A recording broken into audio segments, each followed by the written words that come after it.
news has broken earlier that Fred Phelps, founder of the Westboro Baptist Church, is dead at the age of 84.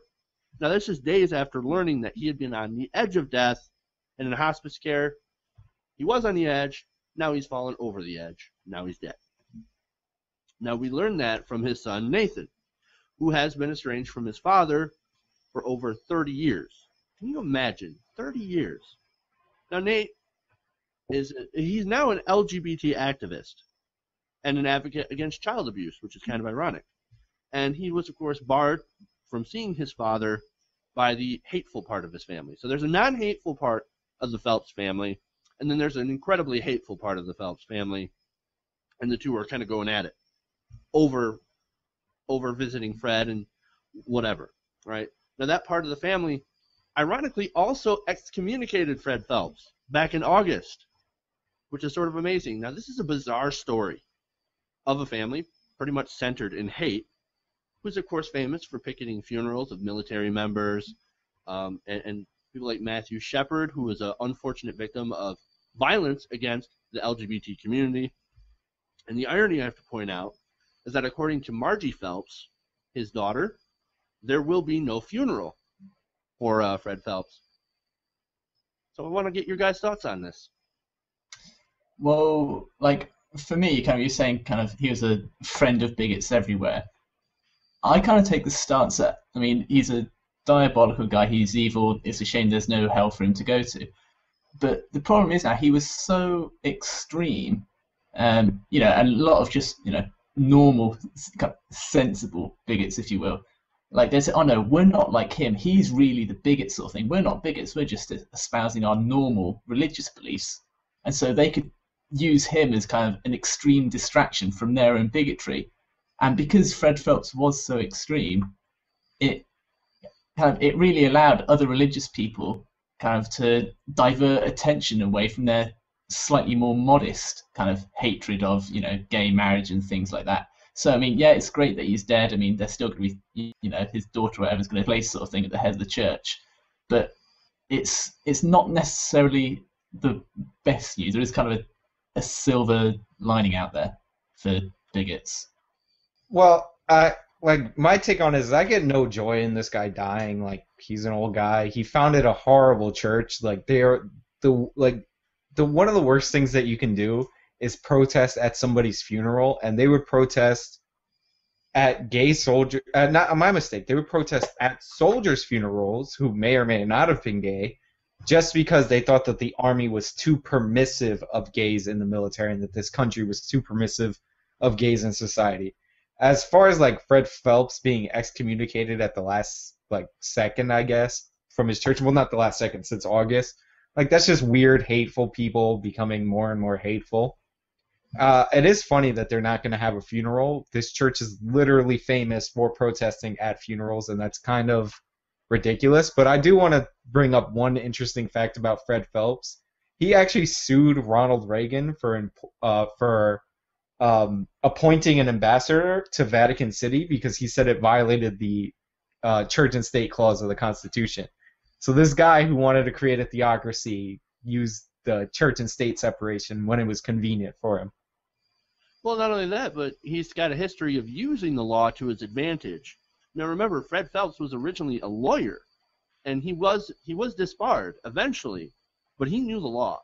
And that's sort of one reason why the Westboro Baptist Church had so much success with all of their lawsuits, as well as, I mean, they would file lawsuits to anybody who would, basically point them out and point out what they're doing and all that. And, I mean, because they were so good at this, and Fred Phelps was actually, he knew the law, that's why they won so many lawsuits against that. Not only that, but it's kind of amazing fact here that I also want to bring up is that Phelps actually ran for the Senate in 1992. Do you know how much of the vote he got? 30%. He got 30% of the vote in Kansas. And look, it's back in 1992. You can understand that. Sentiments against, anti-gay sentiment was a little bit higher back then than it is now. Obviously, America is massively now in favor of LGBT rights and LGBT marriage. But still, 30%. Jeez. Yeah, Well, I mean, the church was founded in 55, but it didn't gain this kind of God hates fags notoriety until I think it was 1998 when they did their first protest of a military funeral. So that's really only when it's kind of the hatred got started. And of course, let's not forget, Fred Phelps wasn't a stupid man. I mean, obviously he's ignorant and stupid in certain aspects, but he's not, when you've seen interviews conducted with him, and he doesn't give many interviews. There's a really good documentary by Louis Theroux, the BBC, which coined the phrase kind of the most hated faggot. He knows how to dodge questions and how to evade kind of answering for his bigotry. He's not a stupid man. He knew perfectly well what he was doing, and he was just using religion as a facade or veil to kind of cover up, or as an excuse for his bigotry. So he's certainly not a stupid man, and that kind of showed in his lawyer career where he was successful. I was going to say, wouldn't it have been nice to have such a talented lawyer on the right side of history? Because he was smart. Like he knew exactly what he was doing. He knew how to walk.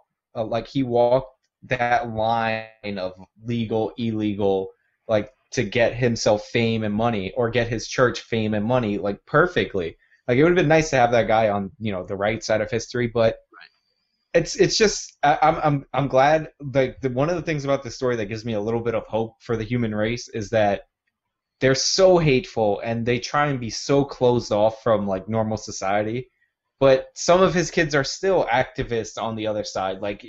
Even that level of propaganda doesn't work. Mm-hmm. So that gives me a little bit of hope that eventually people will come to the right conclusion, even when they're faced with undeniable crap. For sure.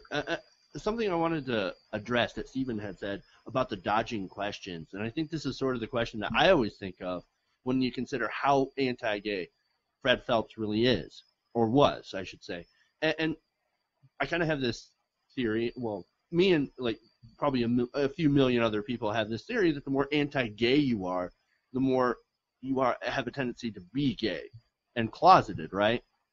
And something happened to Fred because he was originally going to go into the military, and he decided, nope, I'm going to go against that. I'm going to go and be a preacher, right? A very, very anti-gay preacher. So it's kind of the question, and we've seen this. It was a former WC Westboro Baptist Church member that came out just recently and said, well, not recently, but they had came out and said, yeah, we think Fred Phelps was probably gay.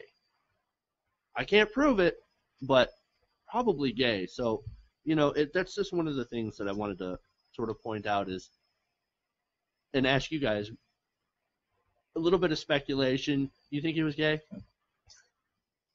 Yeah, well, a lot of people say, everyone's on a spectrum, when it comes to sexuality. I mean, Fred, whether he actually had a sexual act or whether a gay sexual act was forced upon him, speculation, whatever. Oh. But he's definitely had some thoughts, and he hates himself for having those thoughts. He's kind of a self man, and that's he's no, I've got to fight it. Mm-hmm. And then that's where bigotry and hate comes from. But yeah, he certainly had some kind of homosexual thoughts. There's nothing wrong with that, but he hates himself for having those thoughts, and that's where the hate comes from.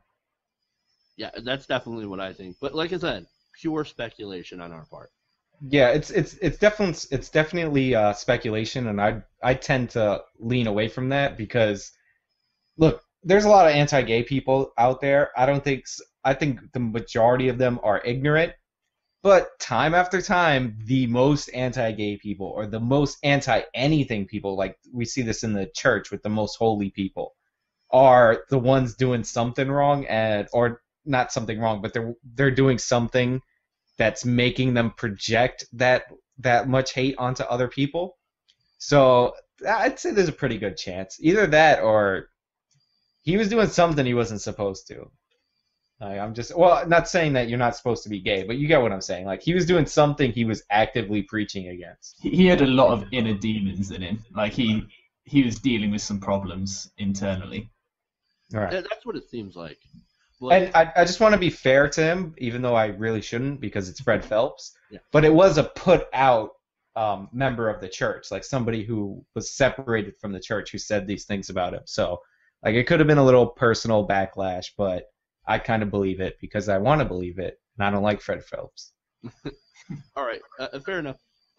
Just one more thing. I wanted to just sort of let you guys know about some of the conservative reaction that I found sort of really interesting, and it's I mean, it's no doubt that Fred Phelps is a universally hated person at this point from both the left and the right. And I want to show you a couple of the reactions from the right, and that's from Eric Erickson of all people.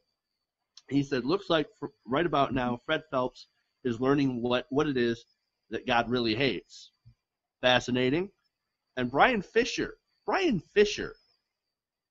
said, "Fred Phelps is now answering to God for falsely accusing him of hating homosexuals. I do not want to be in his shoes." I think that is absolutely amazing that Fred Phelps was being hated on by Brian Fisher. I just found that absolutely amazing. And one more fact I want to throw out, you guys, is that the New York Satanic Temple, in the ultimate act of awesome, wants to make Fred Phelps posthumously gay. Awesome. And I think that's sort of poetic justice in this way.